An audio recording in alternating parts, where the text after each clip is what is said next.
Boomer wins the Hockey Award. Scores the most goals. That's Boomer. That's see Golden Island Award. Your dad's Golden Island over there. I doubt it. Doubt it. Doubt it.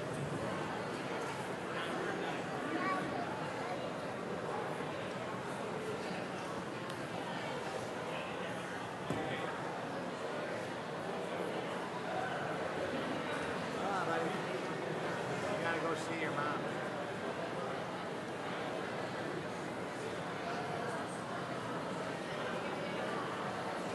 There you go. Open the car. You win. That's where your dad's going to be sitting.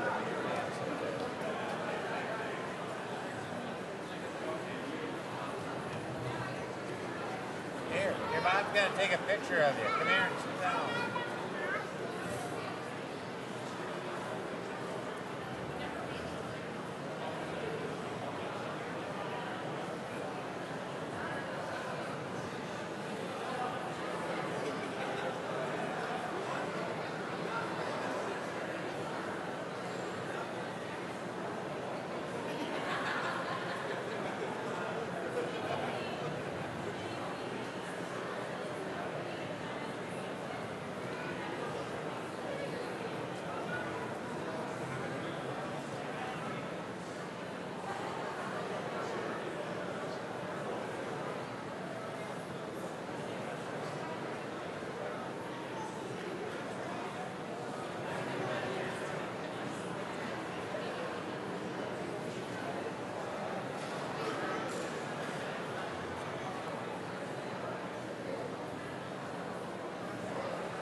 If everybody could please take their seats, we'll begin momentarily.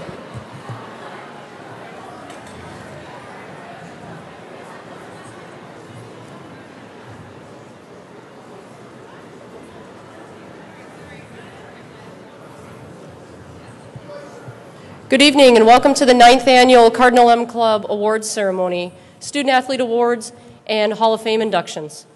We'll begin tonight with our Director of Mission, Brother Larry Humphrey, who will lead us in our opening prayer.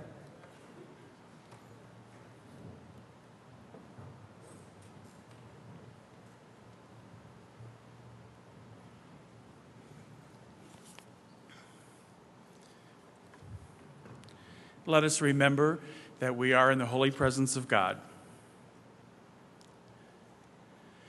Good and gracious God, we acknowledge your great love for us and your presence in our lives and in the life of St. Mary's University.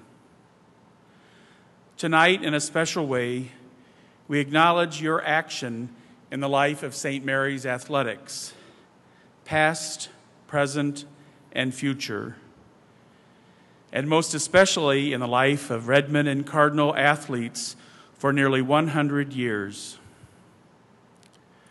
Through athletics, St. Mary's students have learned important lessons about life and sacrifice and spirit and good sportsmanship. And these lessons continue at St. Mary's today. We praise you for achievements past, celebrated tonight in the lives of the 3 men being inducted into the Hall of Fame.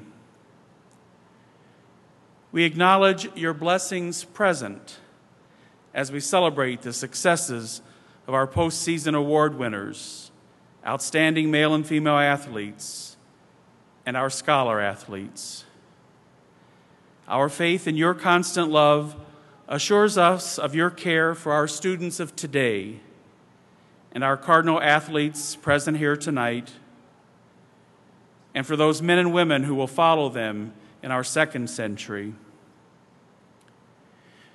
We praise you for all who in any way support St. Mary's athletics, players, coaches, fans. Keenly present tonight as one of our own is recognized with an award honoring a fondly remembered sports writer and supporter of MIAC.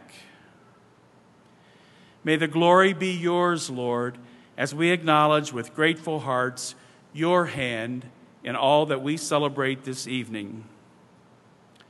Bless all gathered here tonight and St. Mary's University.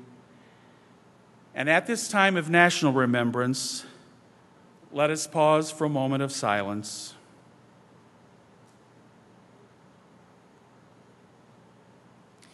And God bless the United States of America. St. John Baptist de La Salle, pray for us. Live Jesus in our hearts forever.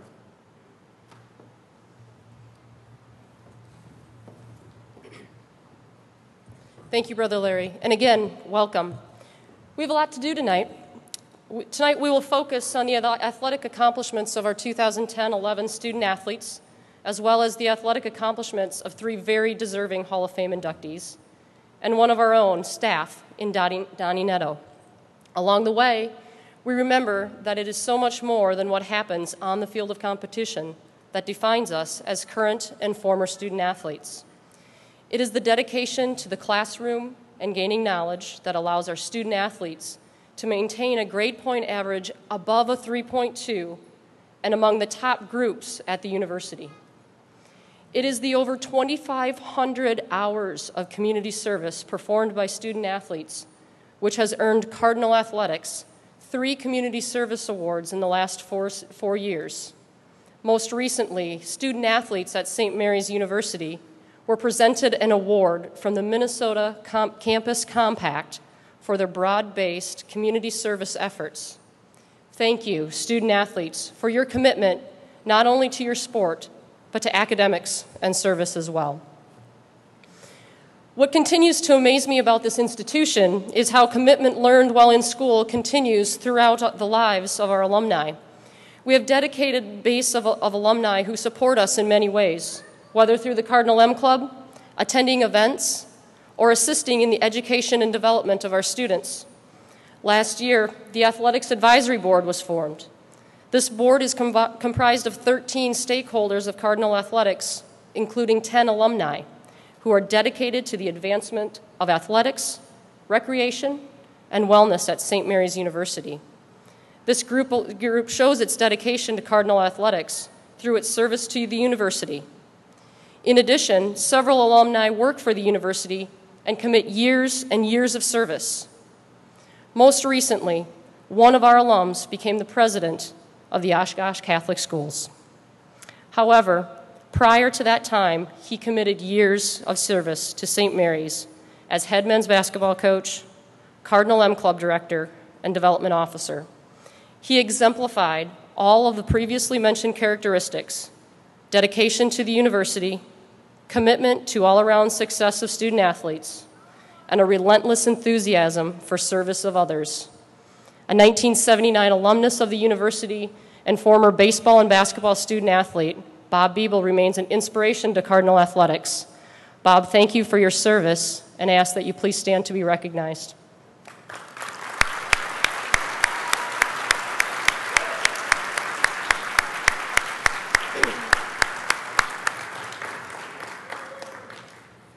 I could give many more examples of the dedication to Cardinal Athletics. However, it is most appropriate just to say thank you to our former and current student athletes and to let our Cardinal pride speak through our actions on the field, in the classroom, and through our service to others. And as we speak of support of Cardinal Athletics, perhaps no one is a bigger supporter or bigger fan than our president. In his first 3 years as president, Brother William has shown his dedication to athletic, academic, social, and personal success of each of our student athletes.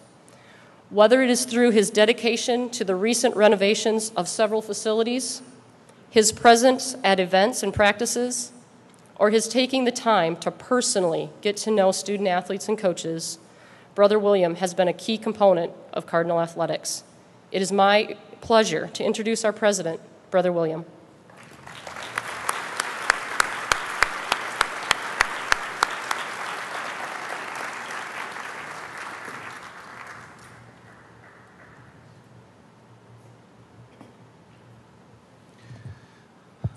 As I was walking through the room earlier tonight, I was joking with some of the tables that I'm wondering where all of these fine clothes are hidden on campus.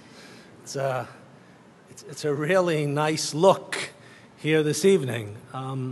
It's a pleasure certainly to welcome the honorees and their families back to St. Mary's. As we began this year, when I spoke with the faculty and staff a couple of weeks ago, one of the interests or concerns or targets or initiatives that I really believe we need to be focusing on more intentionally this year connects with our mission statement. So we say that St. Mary's awakens and nurtures and empowers learners, awakens, nurtures, and empowers learners, using our Lasallian Catholic heritage to do that, but we awaken and nurture and empower to ethical lives of service and leadership. And this year, I want to pay some more attention to the question of leadership and how, with intentionality, here at St. Mary's, drawing on our heritage, both in the classrooms, in curricular ways, and in co-curricular, outside of the classroom ways, whether it's in residence halls or on playing fields, in activities, in intramurals. What is the intentionality of the formation of leaders? And I think a significant trigger to move that into my consciousness was this summer when we had, thanks to a grant, an NCAA grant, we had a MIAC leadership conference here on our campus. From the 13 MIAC schools, St. Mary's was the host of a leadership conference. And my reflection was, how do the efforts that happen in forming and encouraging you and supporting you towards leadership, outside of the classroom and inside of the classroom, do we make sure that that's happening for everyone? The other thing that influenced my thinking is the event that gets celebrated tomorrow, as the nation pays attention to the terrorist attack of 10 years ago, which for me is a very personal event. I mean, you can tell by the accent, I'm not a Midwesterner. I mean, I grew up in New York City, and I lived in Europe, and I was sitting at TV watching the towers collapse. Fortunately, my niece survived, but I had a niece in the 83rd second tower, the 83rd floor of the second tower. I know 10 people who died in that terrorist attack. Some of you over the years, these 3-4 years we've been together, are delighted when people hear me refer to the fact that my father owned 4 bars, because that's not by my appearance what you would necessarily be led to know. But my father was a firefighter, so part of how I know so many people who died in that reality was because I come from a family where my father, my grandfather, my uncles, my brother-in-laws, my cousins are firefighters. And that's triggered my reflection on leadership also. Because what is it about their lives that led them to go into a building when everybody else was running out? Because I think that taps into what leadership is about. What is it about you as student athletes? And I was thinking about that this morning, this afternoon, when I was down watching the guys play soccer, and how delighted we were for their victory today. What is it that leads a group of you not to give up, but to work back toward today, when other people would walk away? What was influencing my thinking this summer was really the admirable example of some of the coaches who are here in the room.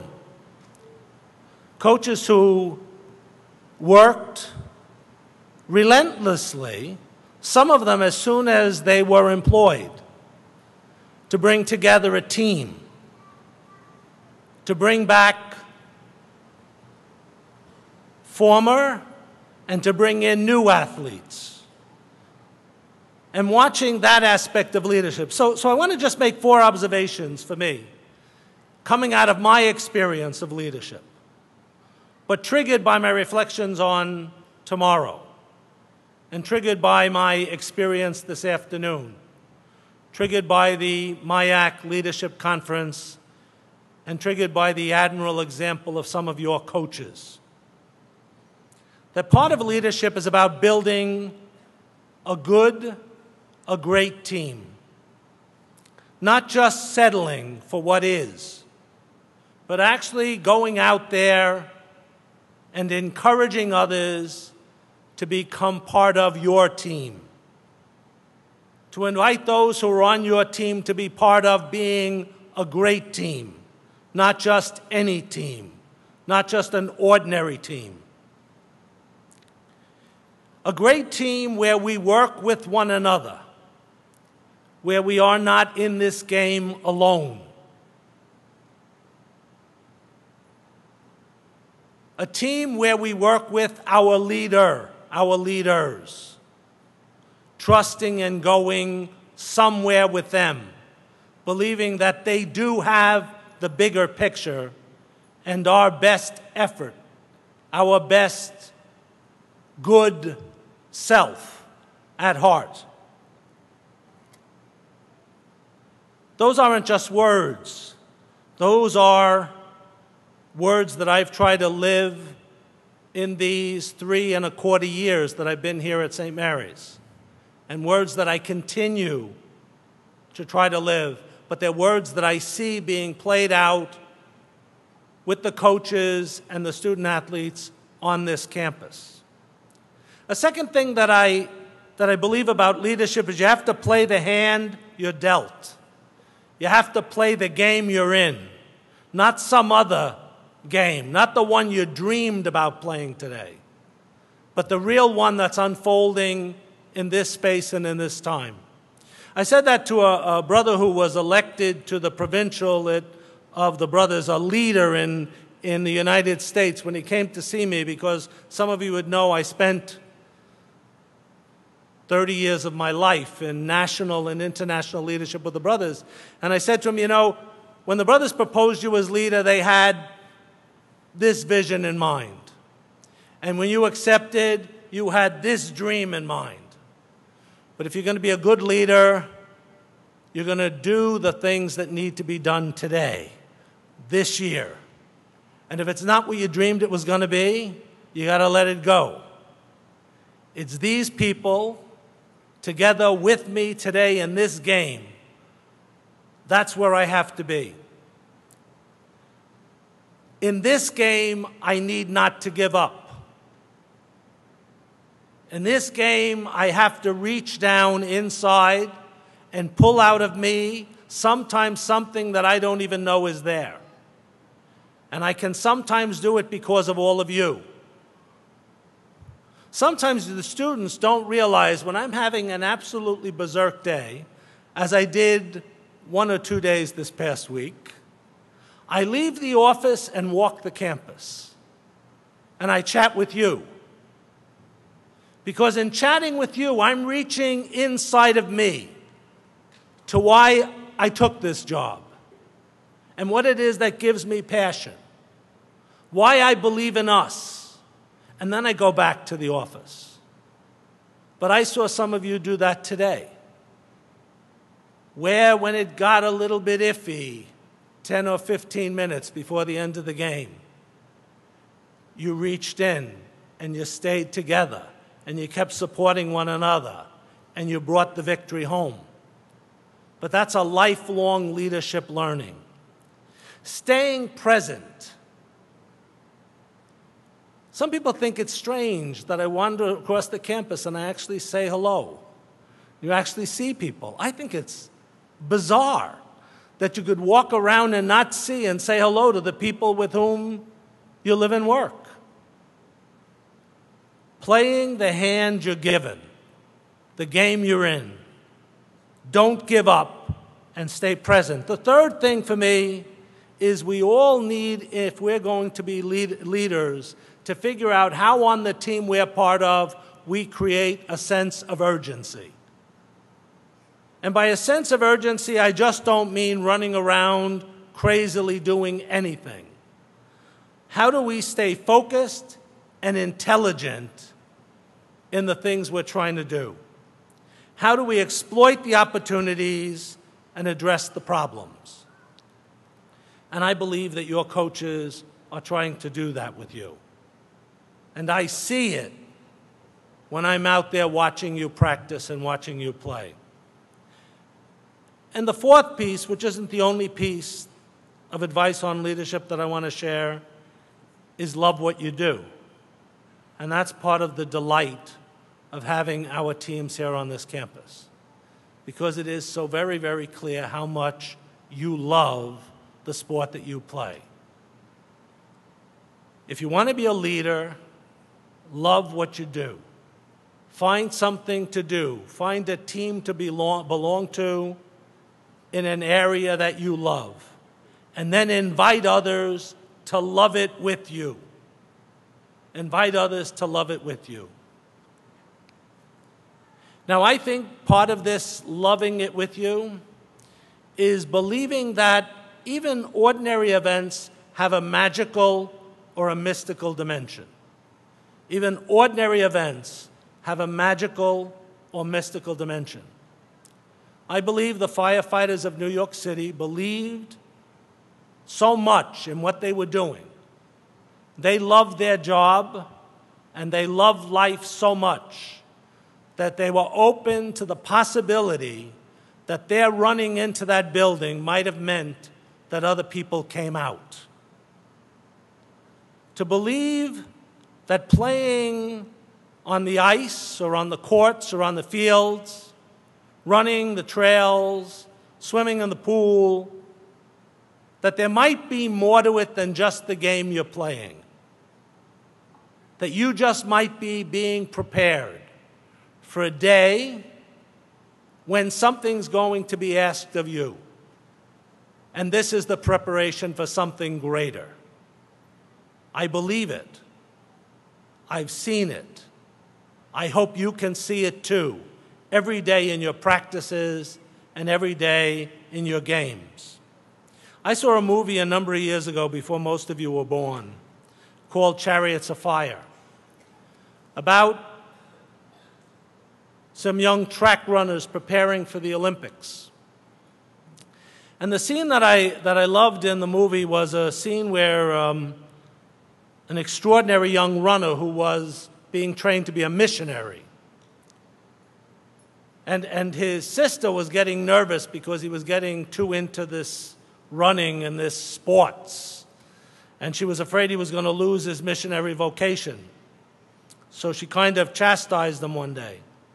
And he said to her, no, I'm not losing my vocation as a missionary. You have to understand that God made me fast.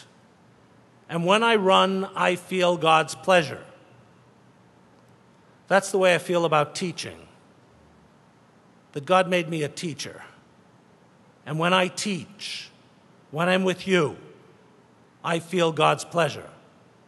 I hope that in your teams, in your competition, in the sport in which you excel and to which you dedicate yourself, that you know that God's smiling on you, that when you feel wonderful,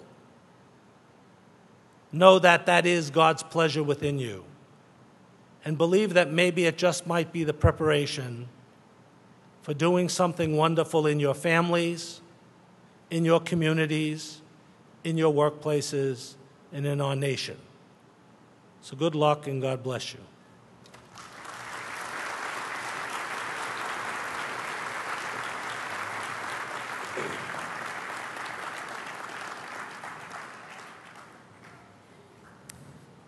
Thank you, Brother William.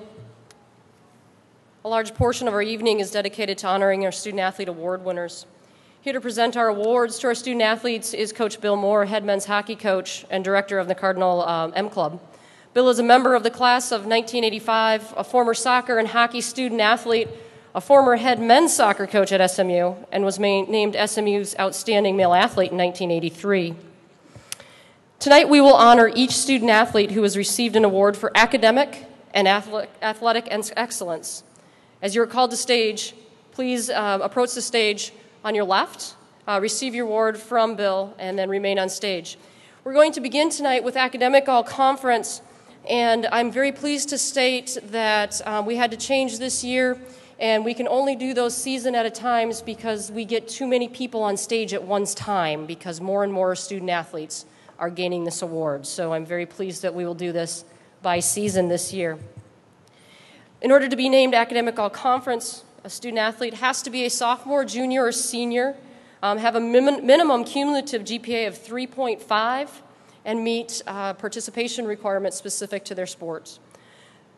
So in the fall, Academic All-Conference from women's soccer, Amy Civic, and we'll hold applause until we name all of these.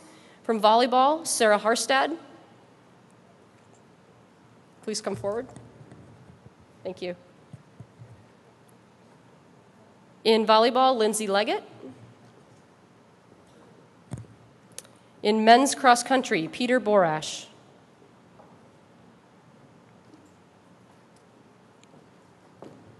From men's cross country, David Feather.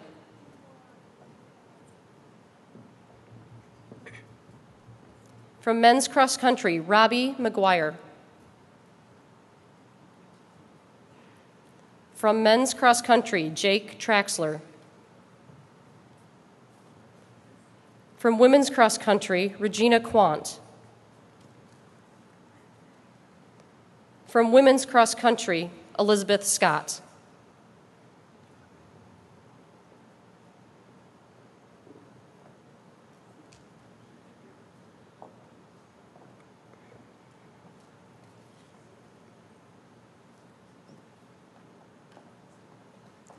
These are our fall academic all-conference student athletes.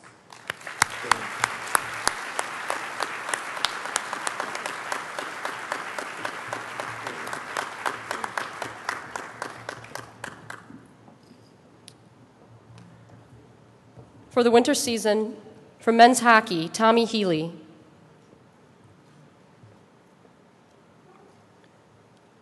From men's hockey, Tim High.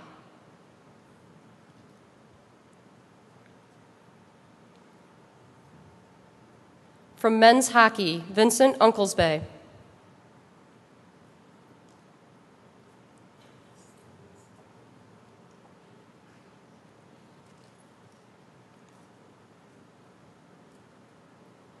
From women's hockey, Julianne Bartos.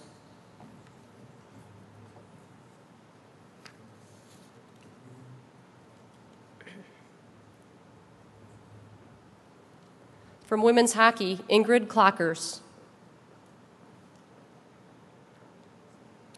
From women's basketball, Jess Miller.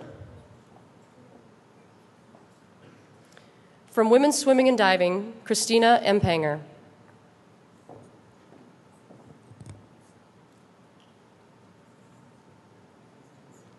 From women's swimming and diving, Abby Krotsky.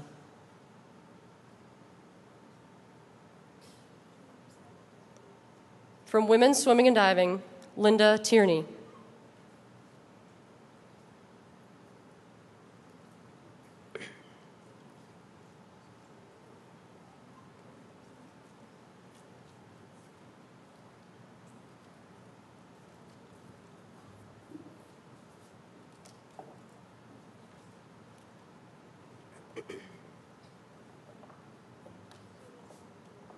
Our winter season academic all-conference student athletes.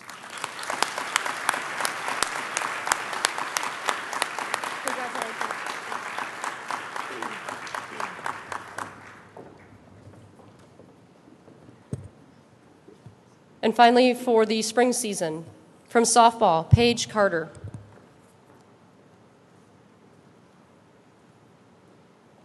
From softball, Haley Ohl.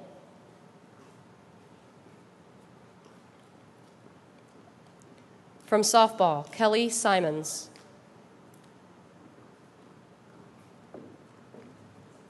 From women's tennis, Andrea Alice.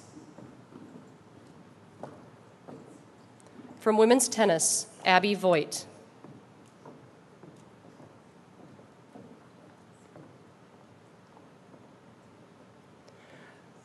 From indoor and outdoor men's track and field, Andrew Brigham.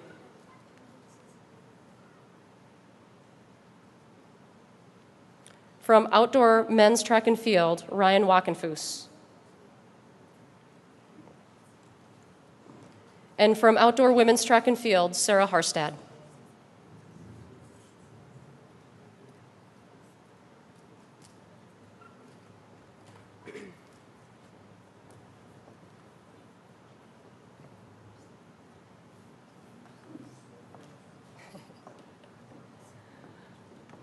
Our spring academic all-conference student athletes.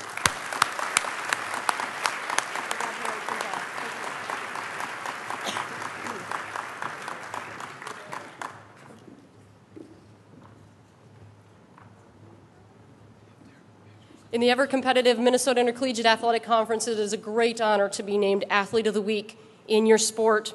And we had 11 student athletes named to the MIAC Athlete of the Week for the 2010-11 season. Those student athletes are as follows: Brittany Cherwinka from volleyball, Sarah Gardner, volleyball, Haley Coolsat, women's hockey, Jess Miller, women's basketball, Andrew Brigham, indoor men's track and field. Andrew was named Athlete of the Week 2 weeks during the indoor season. Paige Carter, softball,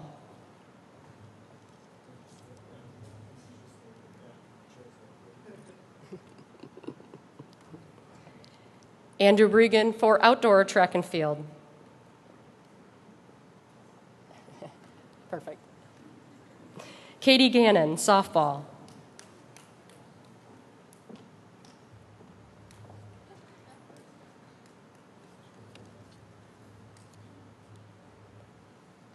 And Sarah Harstad in outdoor track and field.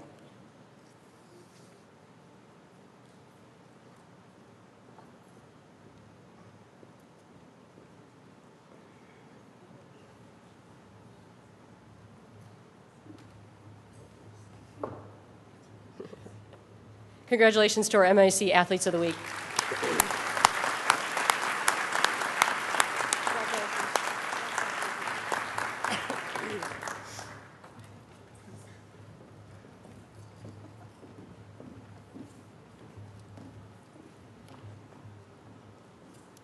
Nine of our student athletes were named to the honorable mention all-conference teams in the MIAC, and I'll ask the following to come forward. From men's soccer, Gunnar Knudsen. From women's hockey, Haley Coolsat. From women's hockey, Dana Kreuzer.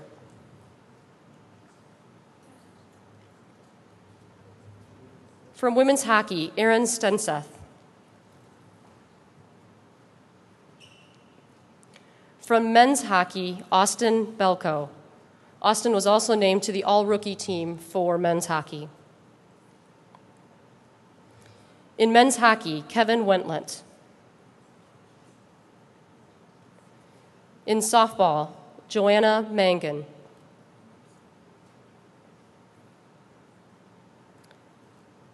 And in softball, Erin Stenseth.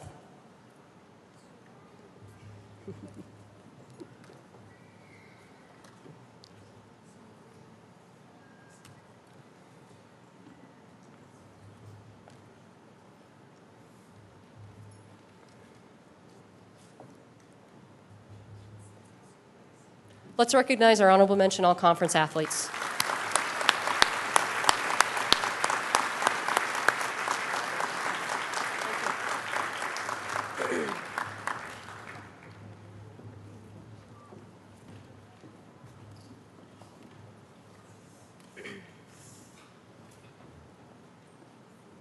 Twenty of our student athletes were named to the MIAC all-conference teams in 14 different sports across the university. Those student athletes are Amy Sibick, women's soccer, Sarah Gardner, volleyball, David Feather, men's cross country,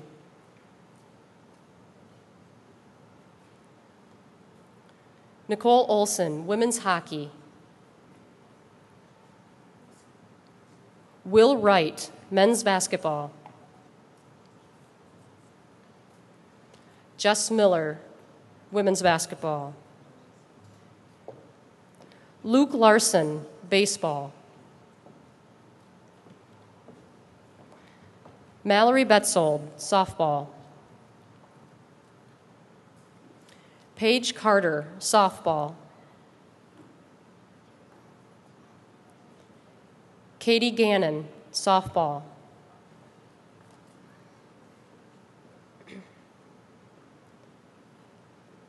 Bailey Edwards, women's tennis. Bailey was all-conference in both singles and doubles.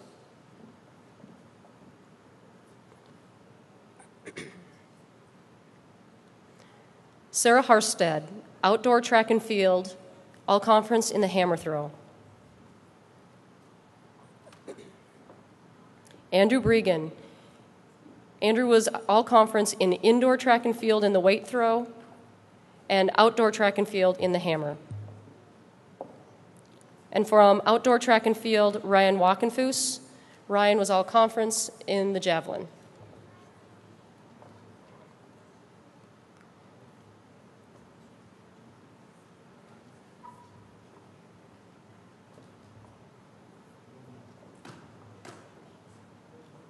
Congratulations for being named all-conference.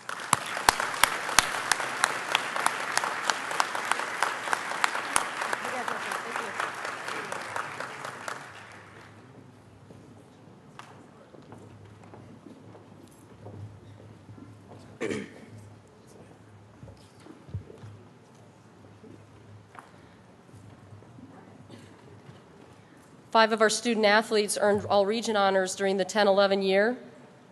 Sarah, don't sit down. Sarah Gardner, volleyball. Sarah was all-Central Region first team. In cross country, David Feather, NCAA Division III all-Central Region team. In softball, Mallory Betzold, NFCA Louisville Slugger, all-Midwest Region team. And Paige Carter from softball, NFCA Louisville Slugger, all-Midwest Region team.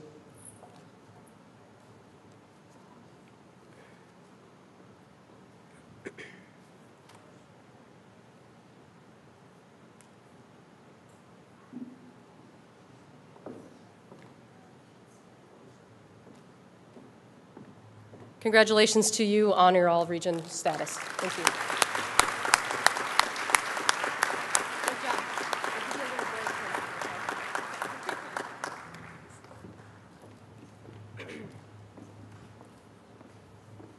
As we know, earning an invitation to the NCAA National Championship is the ultimate goal of every team and individual in collegiate athletics. And however, only a small percentage of the student athletes receive this honor.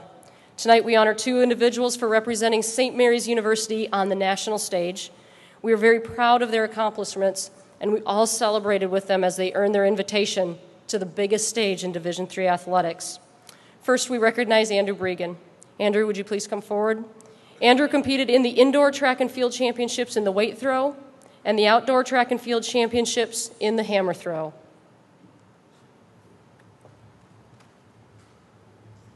Next, we recognize Sarah Harstad for her participation in the outdoor track and field championships. Sarah represented St. Mary's University in the hammer throw at the outdoor championships last spring.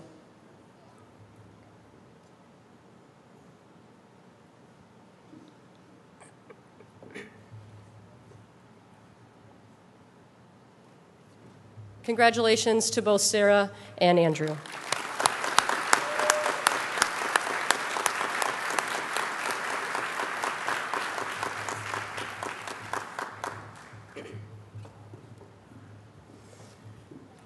The NCAA maintains records on virtually every category.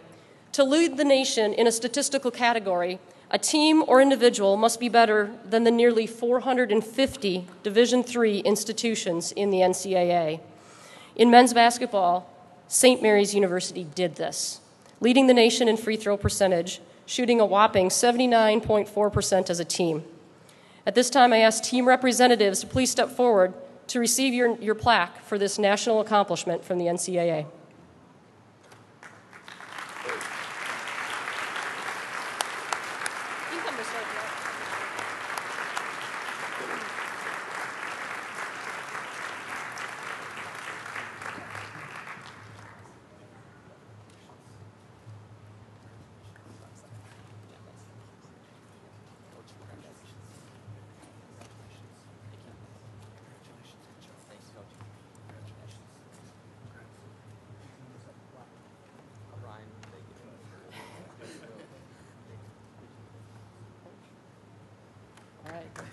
Congratulations.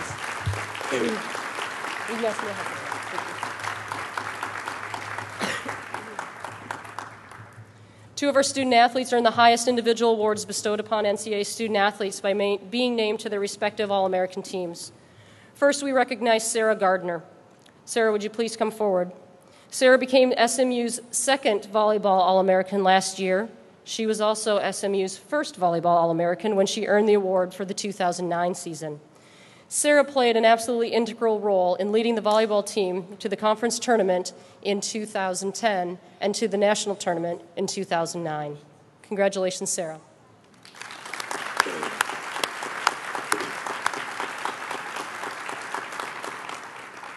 Next, we recognize Andrew Bregan. Andrew, would you please come forward? Andrew became track and field's latest All-American when he placed 6th in the hammer throw at the outdoor track and field championships. Congratulations, Andrew.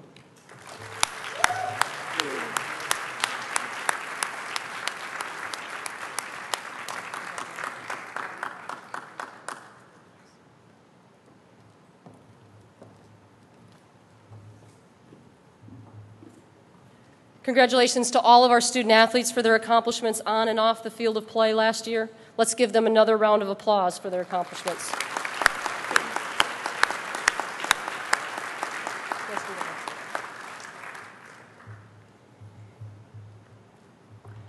At this time, I would like to introduce to you the president of our Alumni Association Board of Directors, a 2004 St. Mary's graduate, Nate Sept.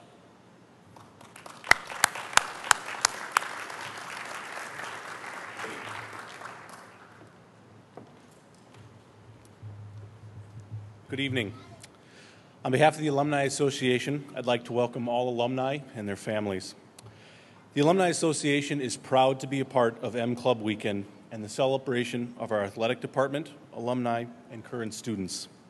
It is a wonderful time to be back on campus with the first hints of fall in the air and the campus bustling with activity.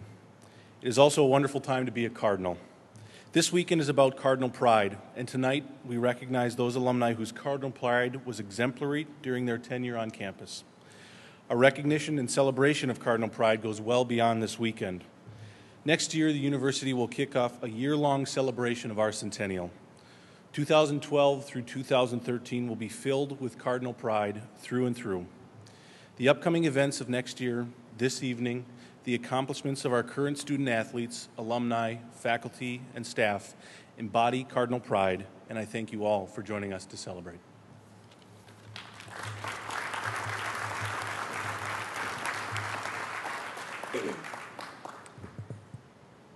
A much anticipated part of the Cardinal M Club Awards ceremony is the induction of new members into the SMU Sports Hall of Fame.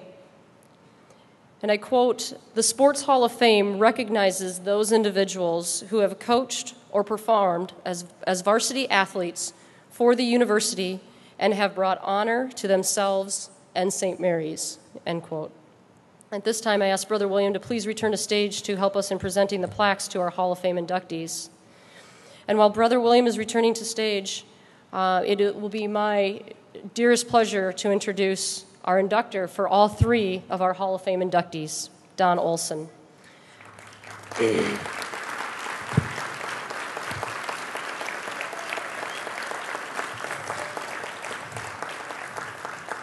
Don is currently the athletic director at the College of St. Scholastica. However, his 32 years of significant contributions to St. Mary's University are what make him a legend in the eyes of many.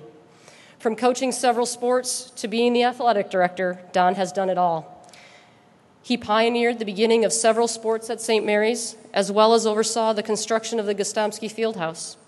Don is most famous for his grand success as the men's hockey coach at St. Mary's, including conference championships, national tournament appearances, and developing several All-American student athletes. With all of these accomplishments and more, Don is a well-deserved member of the SMU Sports Hall of Fame and a perfect fit for inducting three of his former hockey student athletes into the SMU Sports Hall of Fame. Don?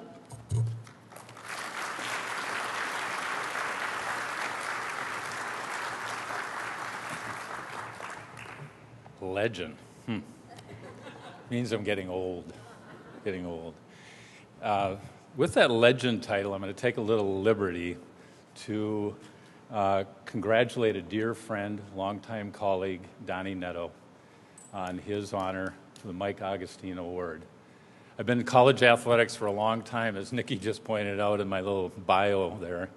36 years I've been in college athletics, and there is not a better sports information director in all of college athletics, especially at the Division III level. And not only that, those of us who have coached and worked with him as coaches and as administrators realize that very few of the things that we try to accomplish would be done as well as they are without his assistance. He's always there to lend a hand. And again, I just want to congratulate him on that wonderful honor. Very, very deserving.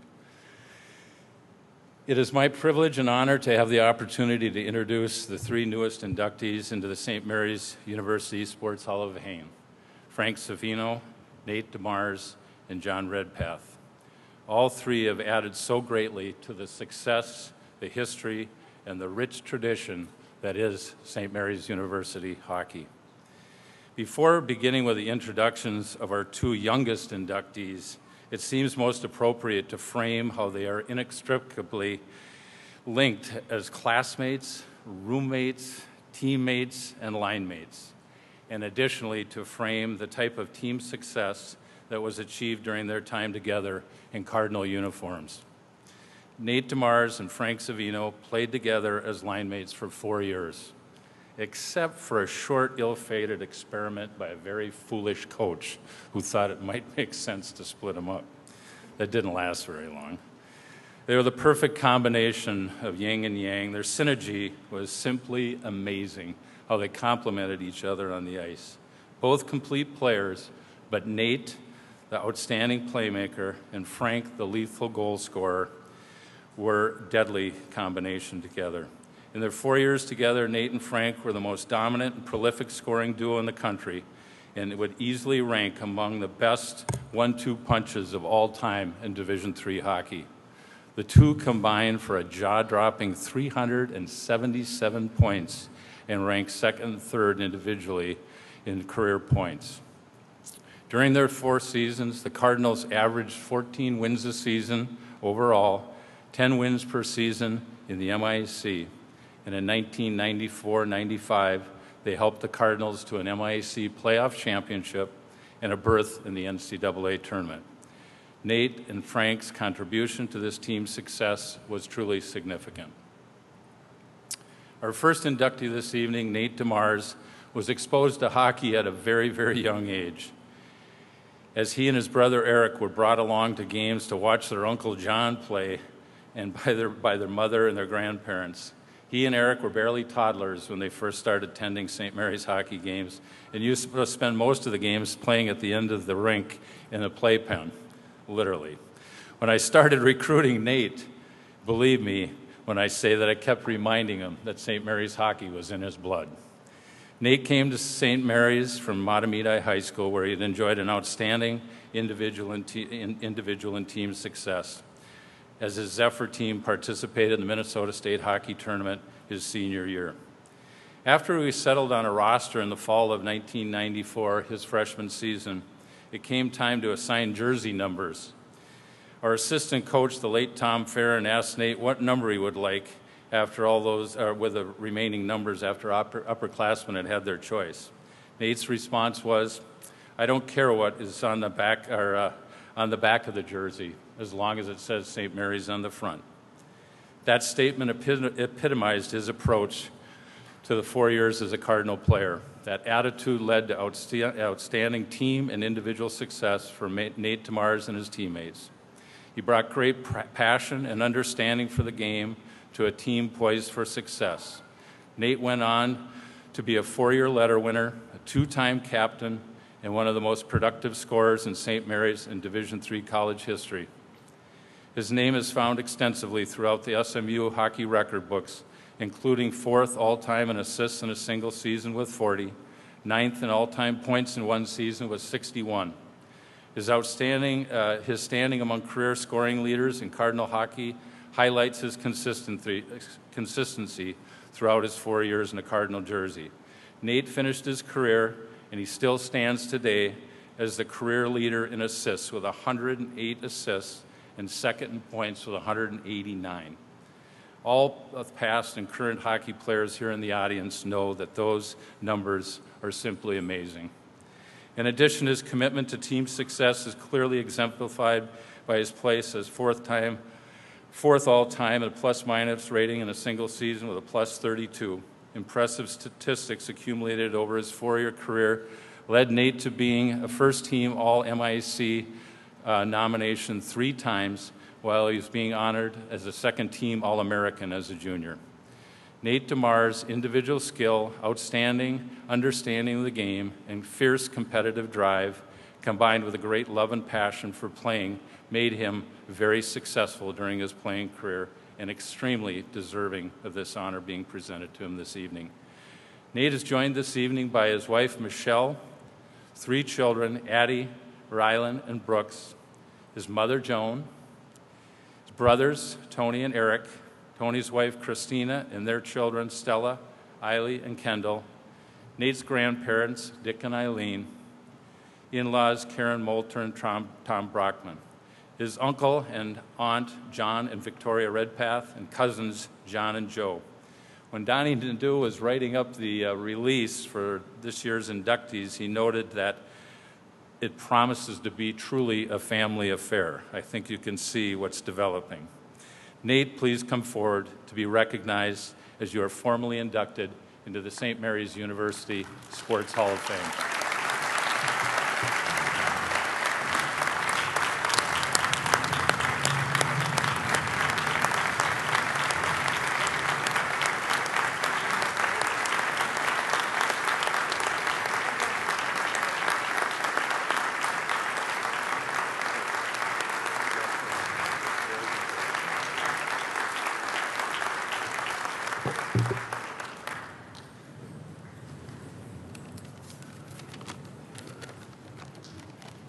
Well, a couple of observations. First, obviously, St. Mary's is committed to athletics. The campus is amazing. The new track and field are new to me. I guess things change in 14 years.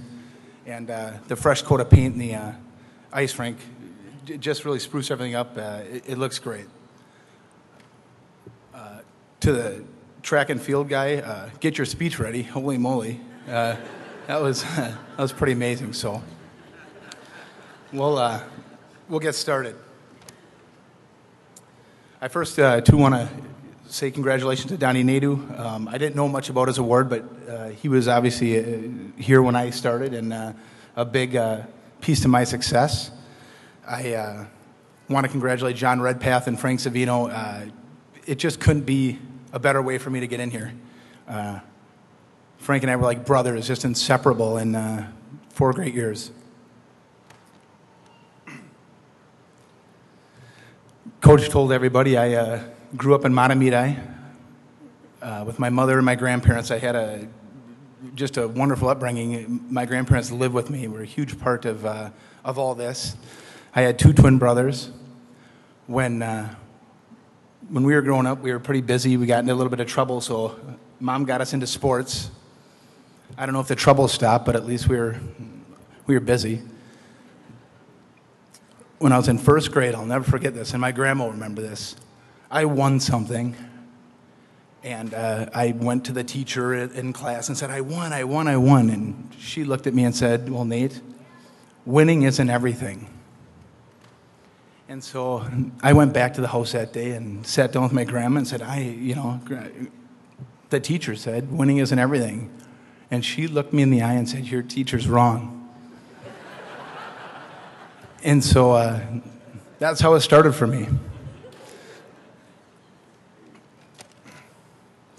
Athletics, they just were a big part of my life. In an odd way, it led me to my wife. Mr. Savino had a boot hockey team at a bar up in St. Paul, and the bar is a quaint little spot, 99% men, and one day a beautiful blonde strolled in there.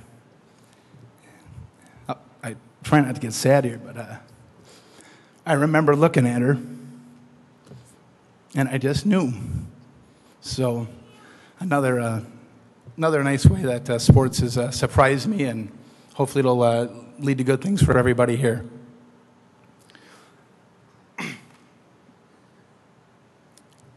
Hockey is the ultimate team sport. Coach really flattered me.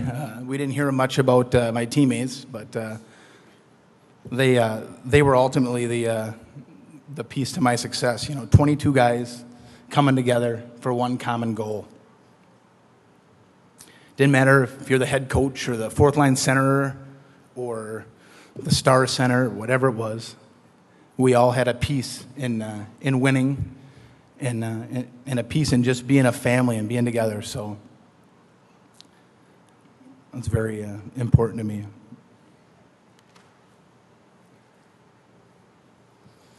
I want to start by thanking my coaches, Tom Farron, who I think had something to do with this great weather today, or I'd like to believe that. Coach Dick, ultimately one of the main reasons why I went here. Graduating from Matamidi, I had some success there, but there were no D1 schools knocking, so every week Greg Dick would mail us up, my brothers and I, flyers and team pictures and newspaper articles, and it sounded like just a great spot to go. Obviously, my uncle went here, so I had ties here, and one of the best choices I've ever made in my life was coming here. So, Coach O, I mean, gave me the opportunity. And I think that's what life's about. It's about getting opportunities. He could easily not put me on the power play. He could easily not played me with the guys that he played me with, but he gave me an opportunity, and I was able to shine, and I'm just truly blessed for it. One thing Coach failed to mention is we've all seen on the internet, I'm sure you guys were all checking out my stats before tonight. Of the 15 players listed on that, I played with 5 of them. Guys like Denny O'Connor, Mark Chappelli, who happened to always be open, even if there were 2 guys draped on him, he was always open, calling for it. Corey Manus, Randy Gallatin, and Frank Savino. Those last 2 guys I lived with for 2.5, 3 years. And, I loved them like brothers. We were together all the time. Randy had a wonderful career here, but he blossomed in, what was it, the U-Haul? What was that? The old U-Haul. Had a long career playing minor league hockey. And didn't have many accolades here, but I can't tell you what a huge part of my success he was. Fast, gritty, almost a little mean, but that's okay when you're playing sports. Frank Savino, I could sit up here and tell you guys the goals he scored. I have lots of assists where I would just break the puck out and just watch him go and score. So, he made it pretty easy for me. I really want to thank my family, and that's where I'll probably get sad. My mom and my grandparents, I think, missed maybe 1 or 2 games in my career. I think one of them was a 5-goal debacling of Lake Forest that I continually bring up to them. It was a tough one to miss.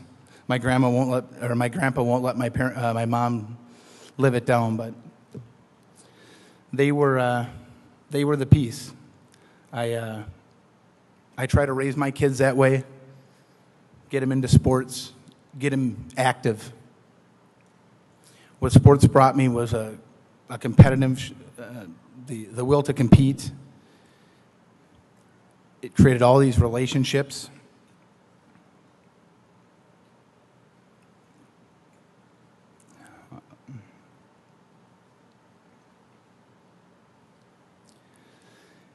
And I guess it's led me to where I am now.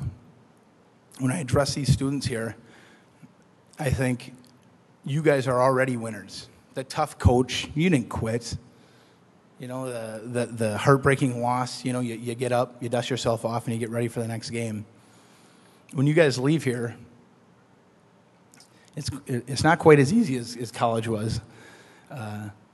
Again, it's about opportunity, and it's about using the skills you've learned in athletics to get you to the next level. And so hopefully you guys can take that and continue a bright future for yourselves. So with that, thanks so much. It's just an honor to be here. Thank you.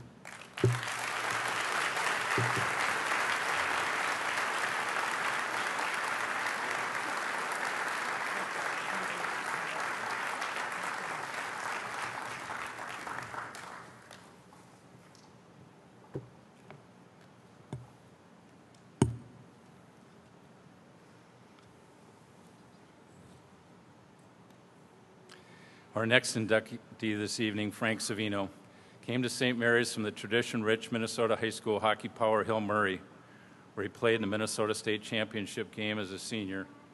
We certainly were well aware of Frank's high school success and felt we were very fortunate to receive a commitment from Frank to attend St. Mary's. Our coaching staff hoped that Frank would become a solid contributor by the time he became an upperclassman. His eye-popping career statistics obviously show that we didn't have a very good read on Frank's outstanding ability and talent, his exceptional rink awareness, and his uncanny ability to score goals. In Frank and Nate's freshman season, we had several very talented upperclassmen.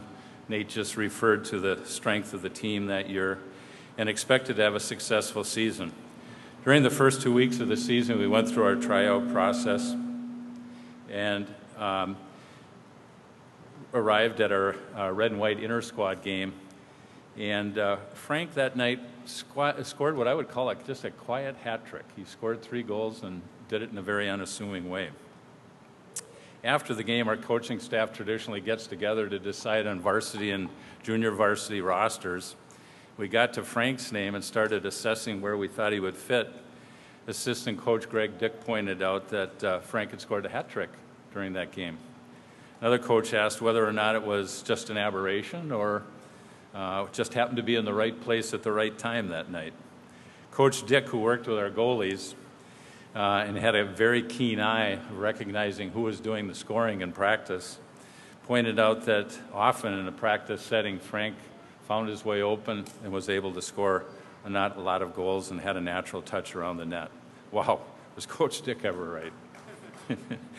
Frank Savino went on to become one of the most prolific goal scorers, not only in St. Mary's hockey history, but in all of Division III hockey. The 4-year letter winner, 2-time captain, remains one of 4 SMU players to record more than 40 goals in a single season, and his name is found throughout Cardinal hockey record books, including first in power play goals in a season with 15, career power play goals of 34. Most impressive because it speaks to the high level of consistency that he maintained through his career. Frank ranks 3rd all-time in career goals with 111 and career points with 188. His value to the team and his commitment to the success of the Cardinals was exemplified by his 8 game-winning goals he scored during his career and his career plus-minus rating of 42, ranking him 6th all-time in that category. Frank simply scored big goals in big games and competed on both ends of the rink. Team success came before individual success for him always. His focused determination to see Cardinal hockey succeed led Frank to being one of just a handful of St. Mary's players to ever receive all MIAC, all conference recognition, all 4 seasons that he competed. And during Frank's junior season was one for the record books. He compiled 40 goals, 62 points, both ranking 5th all-time in the program's history, was named the MIAC Player of the Year, and a first-team All-American.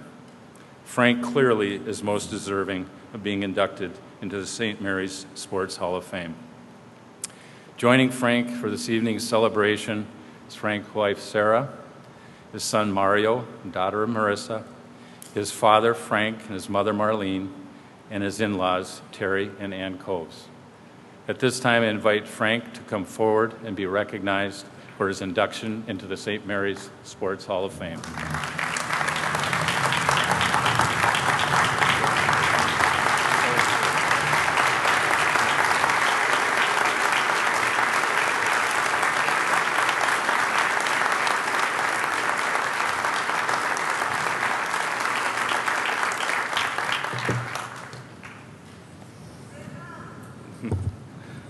Wow, thank you so much. I thought it was humbling when Coach Biebel came up and told Nate and John and I that we got elected, but seeing all my friends and family here tonight, it's just so much more humbling. I can't truly explain in words what this means to be put in this truly prestigious club. Absolutely unbelievable. Thank you to the Hall of Fame committee, St. Mary's. Coach Moore, this weekend, our family has been treated absolutely excellent. The program's going in the right direction. I think all of us alumni can agree on that. You're doing a wonderful job. Coach Olson, man, what a night. Yeah, you're a busy man. I get nervous enough for one speech, let alone 3. So I can only compare it to maybe him reading a police blotter after a home series on a Sunday morning after we played for the weekend. But nonetheless, thank you for the kind words. I really appreciate it, and I'm truly a better man and a better person for coming and playing with him for 4 years. The folks out there, the hockey players now, Coach Olson was a great coach, good man. Hockey's a team sport. We all know that. I'd like to thank all my former teammates and players. Like Nate said, Coach F, I got to believe he's up there watching us somewhere right now, probably sitting with the big guy, complaining about all those tennis balls that used to go on the ice, and missing them from the tennis practice. He said he'd always trade that first goal for all the tennis balls on campus, so sometimes they'd come back smelling like fish, but they'd still work, he said. So,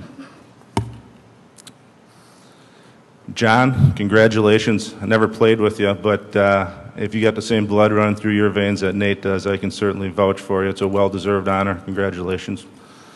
Nate, wow, what a run, brother. Man, I could never imagine being here one day, let alone with you. This is the last team we'll ever join. I couldn't imagine joining it with a better guy. You made hockey playing so easy, Nate. I wouldn't be standing up here if you didn't look for me on the back door, slapping my stick. You had a great mind for the game. And I was finally happy. I finally found somebody else faster than when you came here, too. So I could cross over to my left a little bit better then. We'd still have to tell Randy not to skate so fast, though, making us look bad in practice. Every hockey player knows where the foundation of the game is built. It's at home with your family. It's no different than with me. Terry and Ann, you're two of the kindest people I've ever met. Thank you so much for blessing me with your daughter. My mother and father have been there for me from a very, very young age. All the mornings, the early mornings, the late nights put me on this stage. Dad, you flooded the backyard. You shot 1,000 pucks with me in the garage. Thank you so much. The same words that came out of your mouth 30 years ago are coming out of mine to my son right now. Perfect practice makes perfect, Franco. I never realized how true that was till my career was over. You never accepted an effort less than 100%, and to this day, even in my career, I take that with me. Mom, never missed a practice, never missed a game. All the concession stands, all the volunteer hours, the out-of-town tournaments, sitting in those cold rinks. Hockey moms have cold buns. That's what the button said, right? This never would have been remotely possible without you. Thank you so much for introducing me to the greatest game on the face of the earth. I am forever indebted to you. I love you more than you could ever imagine. I hope I have made you very proud parents. Last, but certainly not least, as all the married men in this room know, you very seldom get an opportunity to speak in front of your family with their full attention. So I'm going to take 100% control of the situation. Like Don said, I have a beautiful son, handsome son, 6-year-old Mario. It's your turn, Mario. Enjoy your ride. Remember, perfect practice makes perfect. My beautiful 2-year-old daughter, Marissa. I can't wait for you to be a hockey player as well. You're going to be the best dang women's hockey player to ever lace them up. At least in Dad's eyes, you will be. My beautiful bride, Sarah, fellow SMU grad, I might add. Thank you for being there with me the last 18 years. A lot of good moments, some tough ones. I can't wait for the next 50. You belong in the Hall of Fame of moms. Everything in my life is second to you and the family. Thank you, everybody. God bless and enjoy the evening.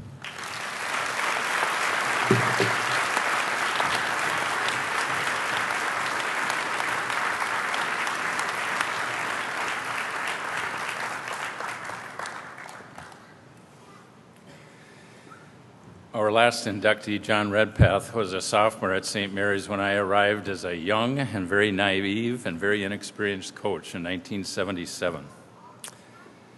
Since this year's SMU Hall of Fame class was announced, I must have heard from at least 25, 30 SMU hockey alums about how they wanted to get to Winona for this weekend, for this event, simply because of the people who were being inducted. And a large part of it was because of John and touching so many generations of St. Mary's hockey. As with Nate and Frank, they felt he was very deserving, but moreover, it speaks to how John has connected himself to several generations of hockey, of the St. Mary's hockey family. Please allow me to take a little diversion here. I want to ask all the players from graduated, say, 1977 to, say, 83 alums who are here to stand up, please. Including, okay. Pretty good group. Now, here's what I want to say about them, okay? First of all, I'm going to ask present players, will you stand up? Okay, present men's hockey players. Huh? Come on. There you go. Thanks, Coach. Now, guys over here, I want you to give them a round of applause, please. Okay, thank you. Go ahead, guys. Now I want to tell you why. Go ahead and sit down. Thank you. Now I want to tell you why. This group of guys, when I arrived here, people don't understand. In the late 70s, we were the only hockey program left in Division III hockey that still was practicing outside. In 77, I believe the MIC created a rule that said you couldn't play any more games outside, so we couldn't play games outside.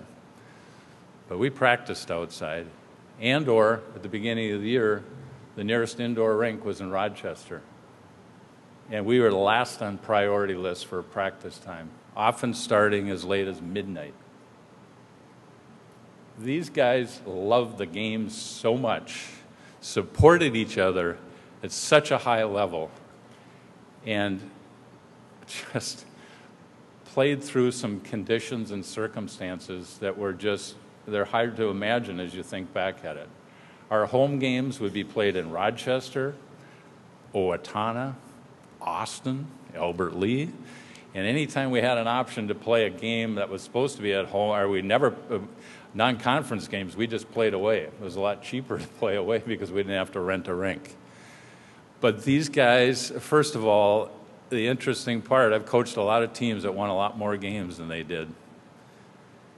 And we've coached, obviously, a lot of skilled players, a lot of successful teams, winning conference championships, MIC championships.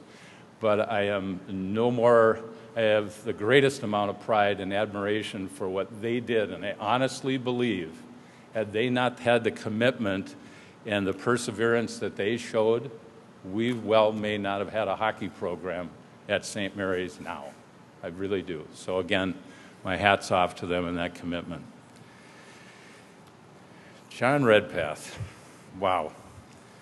I said to Bob, I was talking to Bob Reif about 2 months ago, and I said, my biggest problem with Red is trying to sort out what stories to tell. Those of you who were around, I guess there were some younger alums who were in the locker room with some of these guys last night for the alumni game, and were listening to some stories, and it sounds like you didn't believe them at first. But then, as they kept going on, it seemed like they couldn't make up that many stories. And Bob Reif said, well, why don't we just have an open mic? We'll just pass it around. Well, that would have taken much too long, and we would have had to have some kind of automatic censor on it probably too. But John Redpath certainly was among the leaders of that group of athletes who were very committed to the game. He played with a great love for the game and an outstanding feel and understanding for the game. Now, that is not to say that he wasn't challenging for a young first-year hockey coach, collegiate coach. First thing I came to realize that he didn't like to wear equipment, literally. Now, again, people were talking about the equipment bag that he had last night, and were laughing at it. That's what he wore when he played. During this era, there were quite a few players who were wanted to minimize the bulk of their shoulder pads. That was kind of the fad back then. Well, John didn't want to wear them at all. With only 18 players on our roster that first season, I surmised that we couldn't afford any injuries, and I said I was going to require all players to wear shoulder pads for all games. Before that first game, John all week pleaded his case that he just could not wear shoulder pads. There was no way, Coach. But I stood my ground. Everyone was going to wear shoulder pads. We were playing in the Thanksgiving tournament, and after the first period of the first game against Augsburg, we were outshot about 20-1. I think we were only behind about 1-0.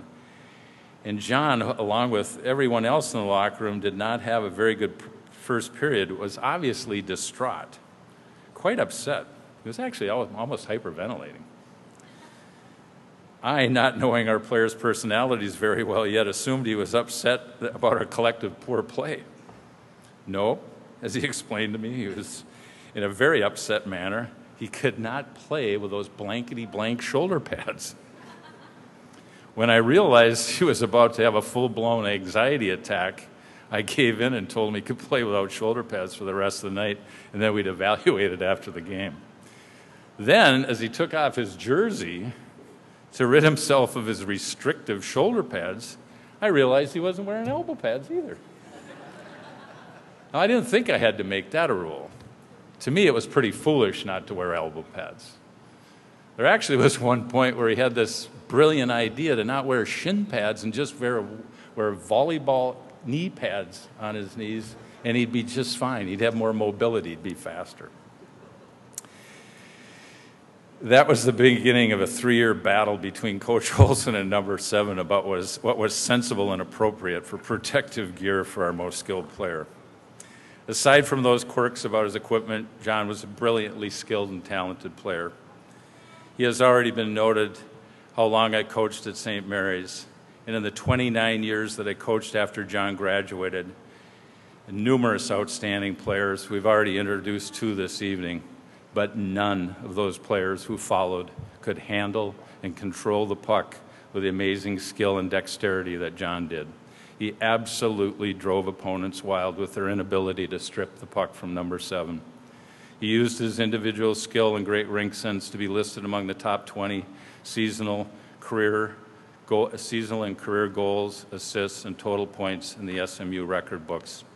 This was highlighted with a 23-goal and 51-point senior season, and this led to his second selection as an all-conference performer in the MIAC and earned him first-team All-American recognition. After graduating and spending 4 years teaching mathematics at Cretin-Derham Hall High School, I think they had just changed, in St. Paul, John returned to St. Mary's to earn a second degree, this one in computer science, and while serving as our assistant coach. The 2 years John spent assisting in the program became a springboard to a long run of successful seasons of Cardinal hockey. His ability to teach the game is uncanny, whether it's teaching individual skills at a youth camp, setting or strategy and nuance to college players, or the intricacies of computer software program. He literally is the best teacher I've ever worked with. He has an amazing gift to listen, to understand the learner's strengths and weaknesses, and then to communicate the appropriate level of complexity. He truly just enjoys helping people.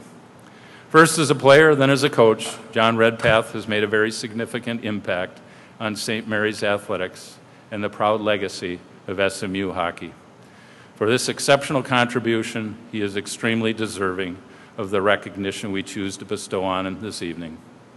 Joining us this evening are several members of John's family, his wife Victoria, daughters Lauren and her husband Mike Auger, who carried us on the golf course, by the way, today, Tori and her husband Joe Wormwood, and Allie Redpath.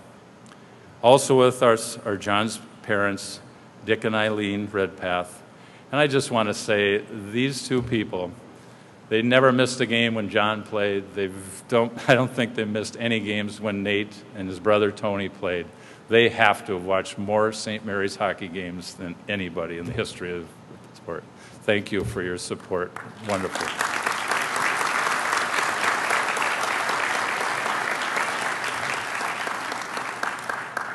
John, please join us on the stage to be recognized for your induction into the St. Mary's University Sports Hall of Fame.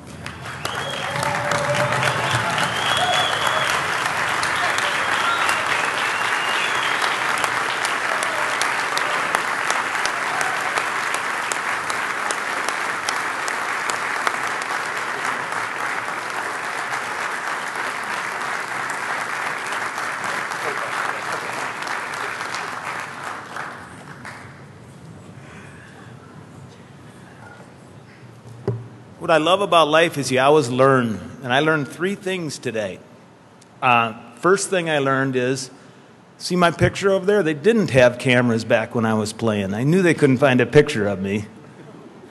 Oh, guess they did. The second thing I learned is when the academic awards were being issued up here, I looked over at my teammates and I said, did we have those when I was here?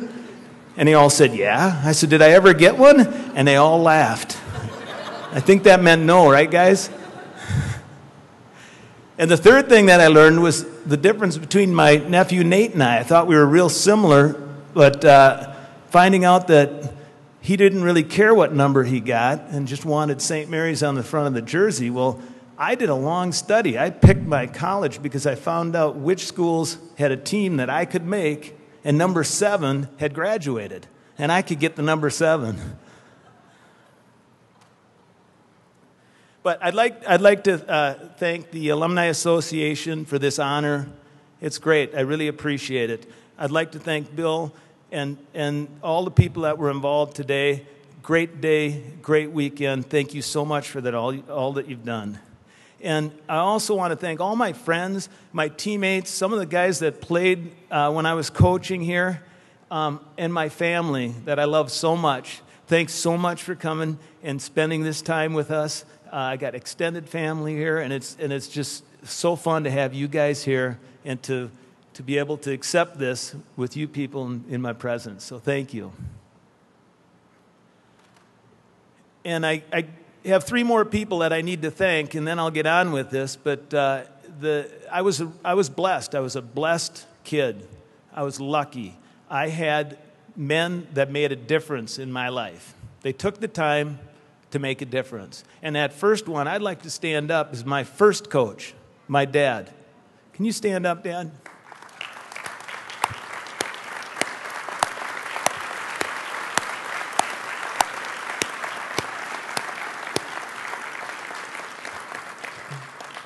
He always made a difference. He was always there for me. And you know what? He gave me opportunity is what he did. And I just appreciate that. And my first assistant coach, my mom.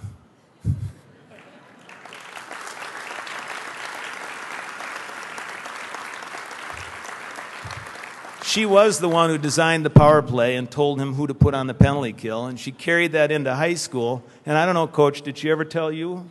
No? Okay, she was afraid of the college coach, but the high school coach she let know. Another man that made a big difference in my life, he took the time to bring me to hockey games. He taught me hockey. He knew more about the game of hockey than anybody I've ever met in my life. It was my high school coach. He was the goalie coach for the 1980 Olympic gold medal team. And a lot of people don't know that about him. They don't know who that was. They just know Herb Brooks. But one thing my high school coach always reminded me of, and he reminded Herb Brooks of it too, that Herb never won any championship without Warren Strelo as his goalie coach. And he was a great man. He spent hours and hours with myself and my friends, brought us to hockey games all over the Twin Cities. He was a scout, too, and he pointed things out, and he taught us technically, how to play the game. And the third man, actually, I'd like him to step up here.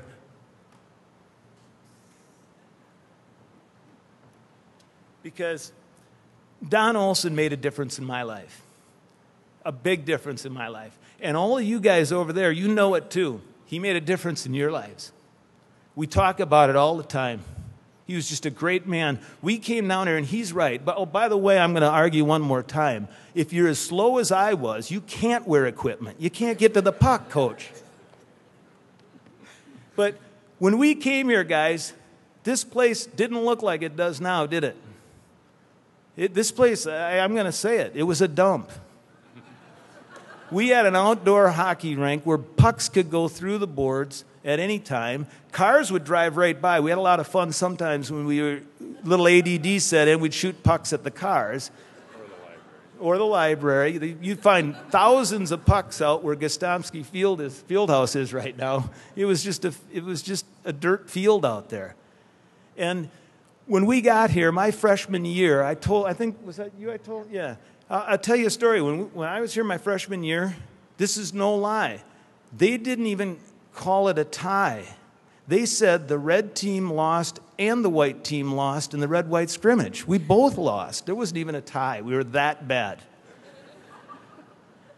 In my sophomore year, Coach Olson came into my life, and he came into all of our lives, and he made a difference, and he cared.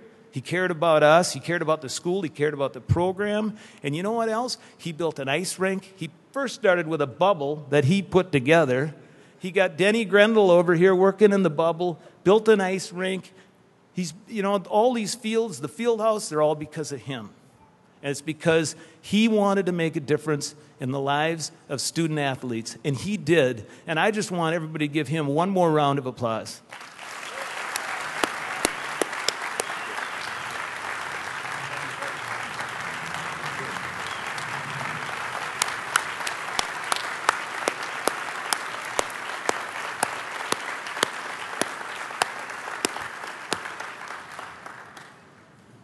And student athletes, I'm sorry, but I do have one more thing. I need to address you. And the reason I want to address the student athletes is because something that Coach Moore said to me, we were up at Donatelli's, and he came up to talk to us about this weekend. And he said, I hope that you guys could have something to say to talk about the student athletes about success. And my first thought was, why would anybody want to hear from me about success? But then I thought about this award. And I thought, boy, this truly is a success. Something that I worked hard for and never thought in my life that I would see an award like this at St. Mary's. I never thought that I would be on a wall with people like Frank Savino, people like Nate DeMars, Coach Olson, Bob Paradise, Andre Ballou, Matthew Montgomery. I could go on. These guys are good hockey players. Oscar Almquist. These people were good hockey players, and I feel like I'm on their team. And when Footer came down and told us about this, I think he can tell you that there was disbelief in my eyes. And all of a sudden, I started thinking, hey, this is pretty cool. But it wasn't soon when I became humble again and had to accept the fact that, all right, I can be fourth liner on that team, or I can kill a few penalties if I have to, give the good guys a rest. But I'll tell you what, when Bill came and asked me to talk about success, I started thinking, what things did I succeed at? And there are a few. And then I thought, what could I tell these student athletes from my wisdom over the years that would help them with success? And it came clear to me. Success is simple. The formula is simple. And there's only two pieces to it. And everybody knows the first piece. And the first piece is easy. The first piece is hard work. You have to work hard. Well, what's so easy about working hard? It's easy if you love something. If you love to do something, it's easy to work hard at it. I remember my sophomore year in high school at Matabidai, sitting on the bus after the loss at the end of the season, watching the tears drip from the seniors' eyes, and thinking to myself, I didn't even contribute. I sat on the bench. I was out there in the warm-ups looking at this beautiful brunette who I thought maybe I could marry someday. Maybe she'll see me out here and know I'm on the team, but I didn't contribute. And I love to play hockey. And I said to myself, I will never be on a team again that I don't contribute. I bought a weighted vest, which had 20 pounds of lead in it. And I don't know if you knew this, Coach, but I did have some equipment. I had lead vest on my chest every time I practiced from that day on, through college, through my rest of my high school, through college. And worked hard at it because I wanted to contribute. But that's easy. I know you guys all work hard at it. And if you don't, you should start. The hard part is to love all the people you're around. Love your coaches, love your opponents, and love your teammates. And that's the real key. The hard part is love. When you love your teammates, they love you back. And when you love your teammates, you make them better. And when they love you back, they make you better. It's about the people, is what it's about.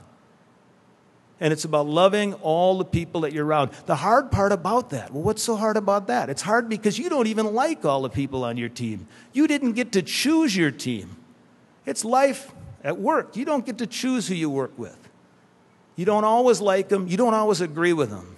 But you need to find a way to love those people. If you think about it, God sent Jesus Christ here to tell us that the number one rule to life, right next to, not a little below, not a lot below, right next to loving God, is to love your neighbor as yourself. And that's what God told us. Why did God tell us that? He told us that because God wants us to succeed. That's why he told us that. So my challenge to you student athletes is to put your differences aside. Put your complaints aside. Put those shoulder pads on when coach tells you to put them on. And love the people that you're with. And it'll make a difference. With hard work, you will succeed. And I want to end this thing with, guys, I love you guys, and you know that. All of you. And today, I get this plaque. When I leave the stage, I give it to the two people who paid for it. Every award that I've ever gotten, I hand to my parents because they paid for it. And that's where it'll go. But guys, when I see my face on that wall, I see our team. We don't go in as me, we go in as us. And thank you guys for loving me back.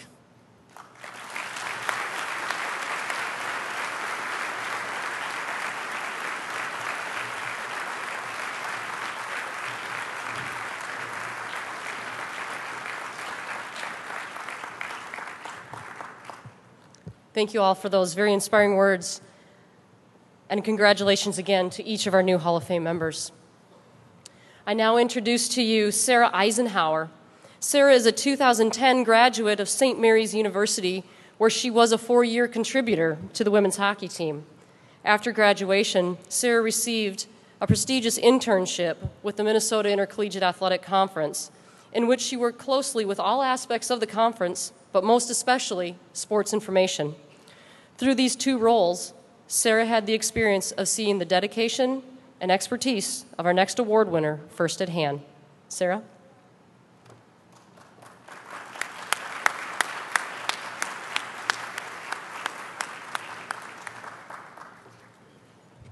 Thank you. It's wonderful to be here, especially a night when so many hockey players are being honored. I've never felt more proud to be a part of this Cardinal hockey family and Cardinal athletics. And those of you who are student athletes now, enjoy it while it lasts because it goes so fast. So to get on with it. Annually, the sports information directors from the Minnesota Intercollegiate Athletic Conference's 13 member institutions select one individual each year to receive the Mike Augustine Award, named for the late St. Paul Pioneer Press sports writer who was a longtime supporter of MIAC athletics. In most cases, this award is honored to someone outside of the conference who has made outstanding contributions to the MIAC and its student athletes. But for 2010 and 2011, the MIAC SIDs chose one of their own to receive this prestigious honor by naming St. Mary's Donnie Netto the recipient.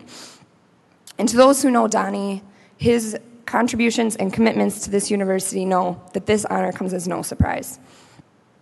There's a lot of qualities we could talk about Donnie and his work that make him stand out from the rest of the sports information directors across all of Division III and make him more than deserving of this prestigious award. You could talk about the dedication he has shown to St. Mary's and improving the communications efforts within this university for the last 16 years and delivering consistently strong messages about Cardinal athletics to the greater Winona community as well as nationally among Division III. You could also talk about the numerous accolades he's been awarded, including his national recognition from the College Sports Information Directors of America for his event coverage and athlete profiles. You could also talk about his uncanny ability to produce content faster than any other sports information director in Division III athletics, which has caused a lot of envy among his colleagues in the conference. Part of my favorite thing about working in conference was on Mondays, we would release Player of the Week awards, which a lot of our student athletes were a part of this year.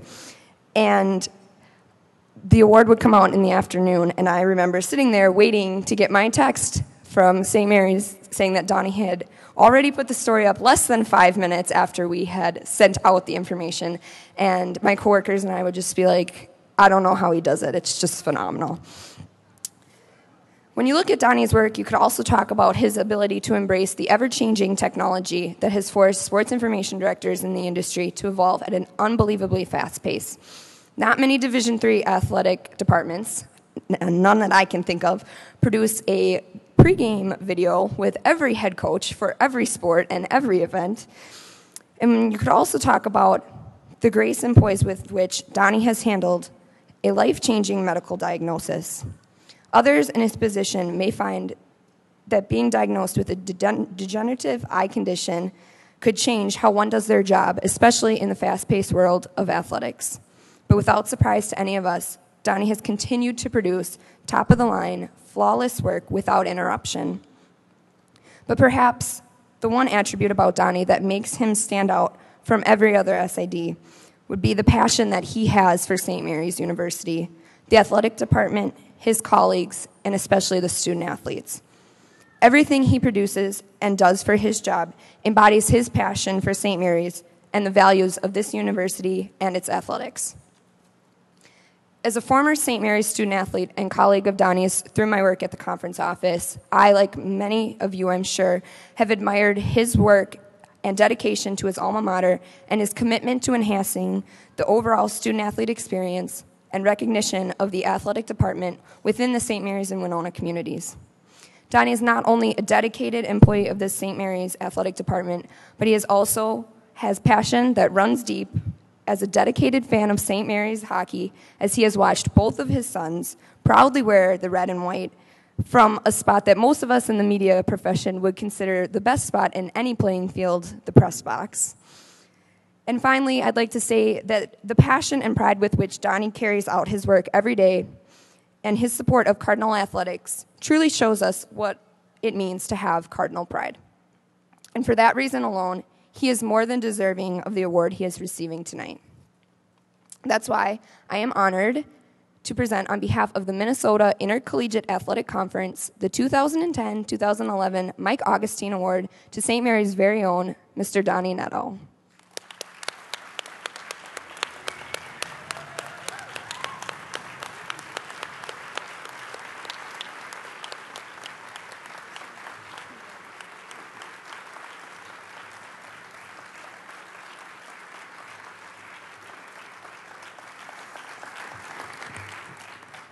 I'll make this short and sweet. I've got a couple press releases to do and some emails to send out. I know for most of you this is going to be hard to believe, but for a person who uses words for a living, I don't have a whole lot of them here. I'm pretty speechless. Anytime that your peers recognize the work that you do, it's very special. And I am absolutely honored and humbled to be this year's recipient of the Mike Augustine Award. The world of sports information has evolved into a 24/7, 365-day-a-year job. Early mornings, late nights, weekends, and nobody knows that more than Dee Dee, my wife and best friend. Without her support, understanding, and love, I can guarantee you I wouldn't be up here today. I love you, sweetheart. I take great pride in the work that I do, in the institution that I graduated from and have had the pleasure to work for the last 16 years. I also cherish the outstanding opportunity that I have to befriend, meet, and work with so many outstanding student athletes. Among that group, my two sons, Andy and Joey, and this year's Hall of Fame inductees, Nate, Frank, John. Congratulations. There are not three more deserving individuals. Congratulations on being inducted into the St. Mary's University Sports Hall of Fame. And thank you for allowing me to share a little piece of your spotlight tonight. Thank you.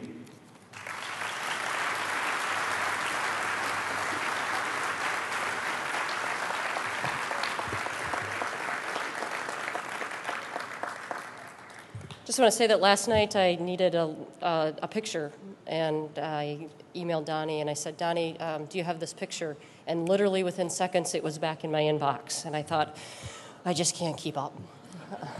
So thank you, Donnie, for your dedication and your excellence for St. Mary's University and Cardinal Athletics. Each year, the athletic department recognizes the combination of academic and athletic excellence by awarding a male and female Scholar Athlete of the Year. The recipient must be at least a junior and is chosen based on cumulative grade point average, and they're having a significant contribution to their sport. So we're going to look at high GPA, high contribution to their sport, athletic and academic excellence.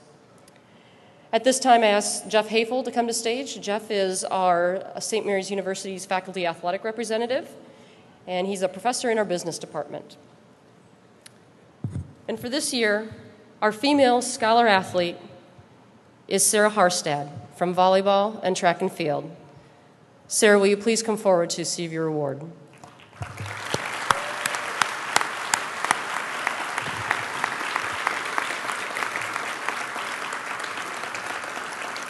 We've seen Sarah a lot tonight, and I want to tell you a little bit more about her. Sarah's a 2011 graduate of St. Mary's University, and she was a biochemist major at St. Mary's. See, I can't even say it. She was a 4-year contributor to the volleyball team that participated in the national tournament in 2009. She was a 4-year contributor to the track and field team where she threw weight and hammer. And Sarah saved her best track and field year for last when she qualified for and competed in the National Track and Field Championships.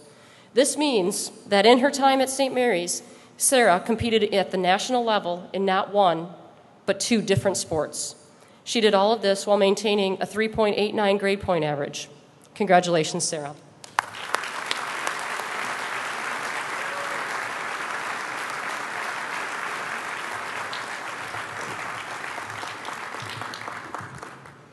Our male Scholar Athlete is from the men's cross country team, David Feather. David, please come forward to receive your award.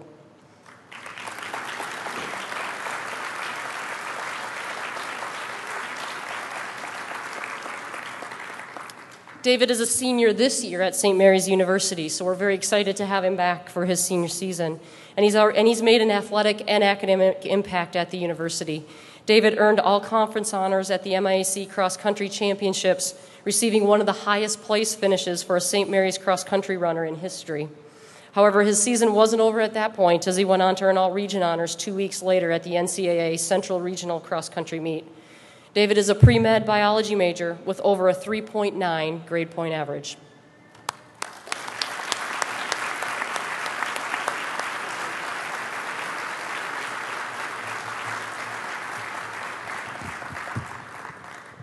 And finally, Bill, will you come and help me present the last awards?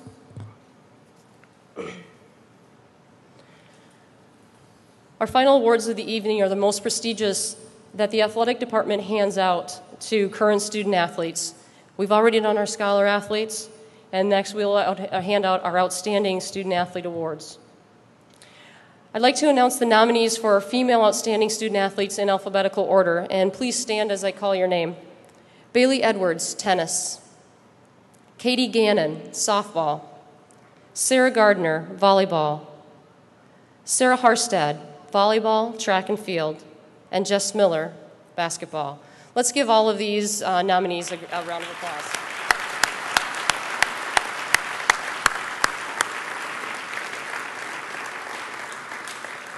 Sarah Gardner, will you please return to stage to receive your Outstanding Athlete Award?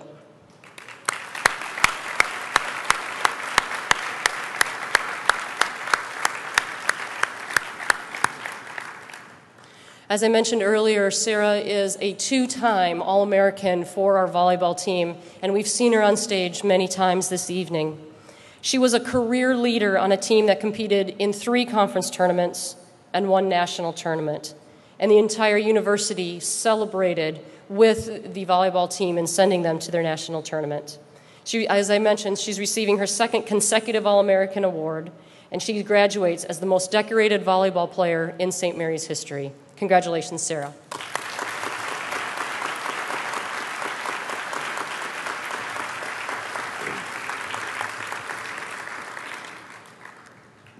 And finally, nominees for our male outstanding student athlete are the following. Please stand as I read your name. Andrew Bregan, indoor and outdoor track and field. David Feather, cross country and indoor track and field. Luke Larson, baseball. Ryan Walkenfuss, outdoor track and field and basketball. Will Wright, basketball. Andrew, will you please return to stage to receive your outstanding male athlete award?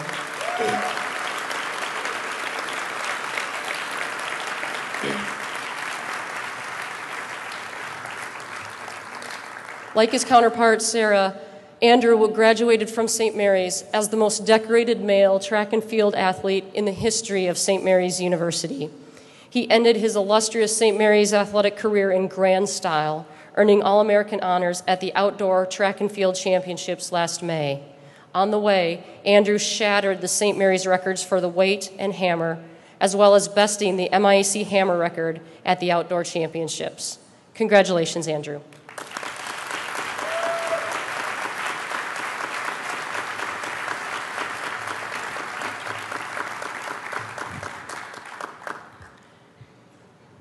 At this time, I extend my personal congratulations to all of our Student Athlete Award winners, our Hall of Fame inductees, Donnie Netto, our Scholar Athletes, and Outstanding Athletes of the Year.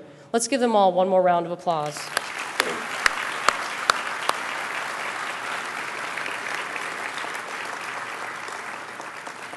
And at this time, it is my distinct pleasure to introduce to you Dr. Steve Titus, Senior Vice President at St. Mary's University, for his closing remarks.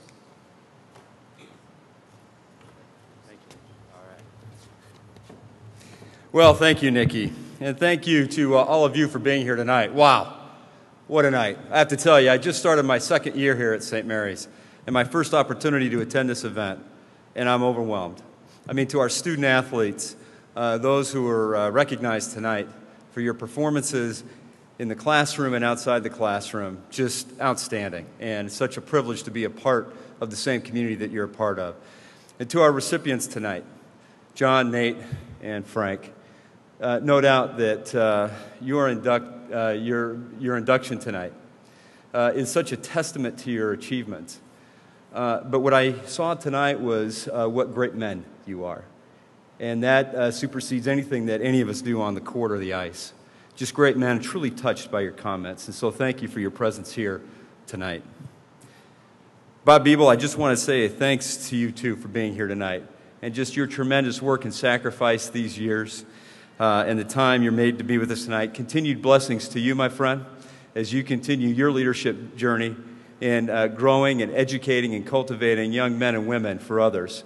And so blessings on your journey. Now, Nikki asked me if I might close out the evening with a few words of inspiration. Kind of hard to top what we've already had tonight. But having been a student athlete myself in college, playing 5 years of college football as an offensive lineman in the trenches week in and week out, this is quite an honor for an old grunt like me. So I was pleased to say yes to close out our program tonight. Now, I love film, especially film about sports telling and interpreting real stories. Oldies like Knute Rockne, All-American, Raging Bull, Brian Song, and Chariots of Fire. And more recent films like Cinderella Man and the loosely based Jerry Maguire, Rudy, Remember the Titans, Miracle. I guess some of our folks here might connect with that movie, huh? The Blind Side, and a particular favorite of mine, Friday Night Lights, and we'll come back to that one in just a second. So these days leading up to tonight, I couldn't help reflect on who we are as a country on the eve of the 10th anniversary of 9/11 and the courage demonstrated that day and the days that followed. I couldn't help reflect on who we are as a Catholic Lasallian university, a place where all are welcome and where relationships and community matter. They're central to who we are as a place. And I couldn't help reflect on who you are, our university students, our student athletes, and the extraordinary privilege that you have to play the games you love. And so it's out of those reflections that I want to leave you tonight, not with my words, but with the words of Coach Gary Gaines, the subject of the movie of Friday Night Lights. So a little background for those who may have not seen the movie. Friday Night Lights chronicles the ups and downs of the 1988 football season of the Odessa Permian Panthers, a perennial high school football powerhouse in West Texas, where the pressure to win is almost unbearable. Now, Gary Gaines is the new head football coach. And so the film opens during fall camp with Coach Gaines addressing the team. And he tells them that they're smaller, weaker, and slower than everyone else they're going to play that season. And he assures them they're not going to have any growth spurts during the season. And so then the camera pans to him and it opens up and he says this. He says, "It's a good day, gentlemen. It's a good day to think about responsibility. And make no mistake, we're in the business of winning. And the expectations couldn't be any higher. You're going to use your mind, and you're going to play with your heart. That is what you are going to use to win. We will win. We will win." And then he pauses. And then he asks them, "Can you be perfect? Can you be perfect?"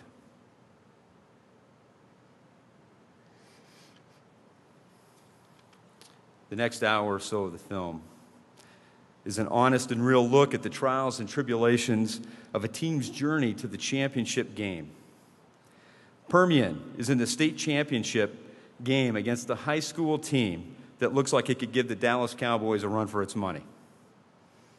Permian is crushed in the first half, going into the locker room, down 26-7. So it's the halftime speech, Coach Gaines. And what I want to do is leave you with his words at halftime, at least interpreted by the movie, and I've taken a little liberty with some adaptation, okay? But I want to leave you with his words. So halftime is, they've done all the game corrections, they've all come together, and so now it's just a few minutes before going back onto the field for the second half. And Coach Gaines comes in. It's real simple. You got 2 more quarters, and that's it. Now, most of you have been playing this game for 10 years. You got 2 quarters, and after that, most of you will never play this game again as long as you live. Now, all of you have known me for a while, and for a long time, you've heard me talk about being perfect. Well, I want you to understand something. To me, being perfect isn't about that scoreboard out there. It is not about winning. It's about you and your relationship to yourself and your family and your friends. Being perfect is about being able to look your friends in the eye and know that you didn't let them down because you told them the truth. And that truth is that you did everything you could. There wasn't one more thing you could have done. Can you live in that moment as best you can with clear eyes and love in your heart and joy in your heart? If you can do that, ladies and gentlemen, then you're perfect. He goes on. I want you to take a moment and look in each other's eyes. I want you to put each other in your hearts forever, because forever is about to happen in just a few minutes. I want you to close your eyes. And I want you to put your teammates, your brothers and your sisters, in your hearts. And then Coach Gaines says to the team, "Boys, my heart is full. My heart's full." And so, ladies and gentlemen, my heart is full here tonight, being with you. And my hope for all of our student athletes and during your respective seasons is that you win from that place of full hearts And make no mistake, expectations couldn't be any higher for you to win. So be perfect. Play with love and joy in your hearts. And may God bless you and keep you. And may He shine His light upon you. Thank you so much for making the time to be here tonight. Good night.